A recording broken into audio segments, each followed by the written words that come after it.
আসসালামু আলাইকুম।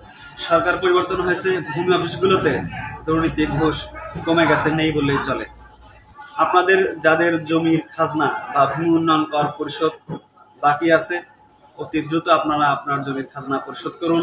এবং যাদের দলিল আছে, নামজারি করেন নাই, অতি দ্রুত নামজারি করে নিন বা আপনার জমির মালিকানা আপনি ঠিক করে নেন।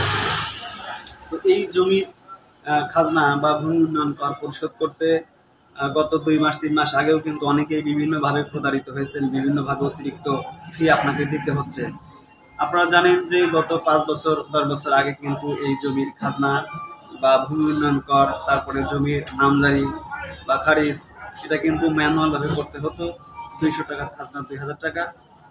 মানে আপনার ভূমি অফিসে যাই কিছু আপনার খাজনা হয়ে থাকুক না কেন, যাই কিছু আপনার থেকে পাওনা তারা হয়ে থাকুক না কেন, আপনার থেকে কিন্তু অতিরিক্ত টাকা নিত। গত 2 মাস 3 মাস আগেও যারা অনলাইনে জমির নামজারি আবেদন করেছেন, আপনাদের হয়তো অনেকেরই এমন অভিজ্ঞতা আছে যে আপনি অনলাইনে নামজারির জন্য আবেদন করেছেন, জমি খারিজ করার জন্য আবেদন করেছেন, কোনো কম্পিউটার থেকে দোকান থেকে বা আপনার নিজের কম্পিউটার থেকে আপনি অনলাইনে আবেদন করেছেন।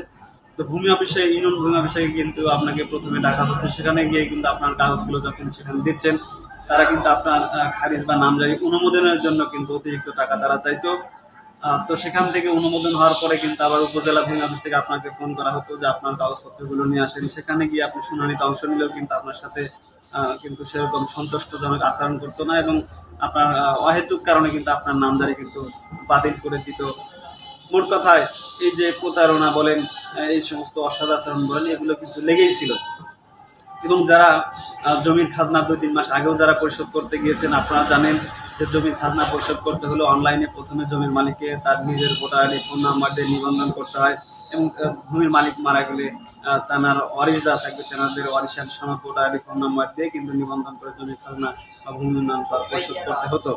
কিন্তু এই যে ভূমি উন্নয়ন কর পরিশোধ করতে গিয়ে প্রথমে যে নিবন্ধন করতে হয়, সাধারণত আমার অনেকেই কিন্তু এরকম অভিজ্ঞতা আছে যে অনেকেই কিন্তু আমাকে বলেছে যে তারা অনলাইনে প্রথমে এই ভোটার আইডি, ফোন নাম্বার দিয়ে নিবন্ধন করার পরে, কোনো কম্পিউটার দোকান থেকে নিবন্ধন করার পরে ভূমি অফিসে গিয়ে কিন্তু লম্বা লাইন ধরে থাকতে হতো। তাদেরকে কিন্তু সেভাবে সময় দেওয়া হতো না। 2 দিন 3 দিন 5 দিন 7 দিন কিন্তু ঘুরাতো, আজ না কাল, কাল না পরশু, এরকম কিন্তু করতো। সার্ভার সমস্যা, এই সমস্যা, এই সমস্যা বলে কয়ে আপনার কিন্তু সময় কাল বিলম্ব করতো। তো এই আপনার প্রোফাইল অনুমোদন করার জন্য কিন্তু অনেকেই কিন্তু অনেক ভূমি কর্মকর্তাই কিন্তু আপনার থেকে অতিরিক্ত ফি চাইতো। এবং আপনি যদি ভূমি অফিসে গিয়ে নিবন্ধন করেও, ভোটার আইডি, ফোন নাম্বার দিয়ে নিবন্ধন করেও যদি আপনার জমি খাজনা পরিশোধ করেন, দাখিলাত যখন আপনার হাতে দিচ্ছে, তখন কিন্তু সেই খাজনা দাখিলাতে আছে 200 টাকা, সেও কিন্তু ওর সাথে আরো 200 টাকা বেশি কিন্তু তারা নিত। তো এই যে নামজারির জন্য আরো অনেকের কিন্তু এই জমির খাজনা পরিশোধ করতে গিয়ে খাজনা, আপনার নামজারি দেখা যাচ্ছে যে 5 বছর 10 বছর আগে করেছেন, তো আপনাকে ভূমি অফিস থেকে বলতেছে আপনার নামজারি বাতিল হয়ে গেছে, আবার পুনরায় নামজারি করেন। মানে নানান ধরনের কিন্তু ভূমি অফিস থেকে আপনাদেরকে, ভূমি মালিকদেরকে কিন্তু হয়রানি করা হয়।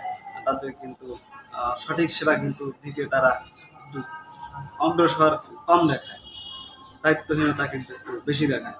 তো মোট কথায় এখন সরকার পরিবর্তন হওয়ায় ভূমি অফিসগুলোতে কিন্তু সেভাবে কিন্তু আর আগের মতো নেই।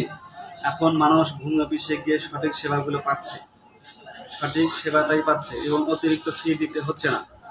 এটা এই সরকার পরিবর্তন হওয়ার সাথে সাথেই কিন্তু এ ধরনের ফলাফল আমরা দেখতে পাচ্ছি। সরকার নির্ধারিত ফিতে সবগুলো কাজ হচ্ছে এবং মানুষ সঠিক সেবা পাচ্ছে।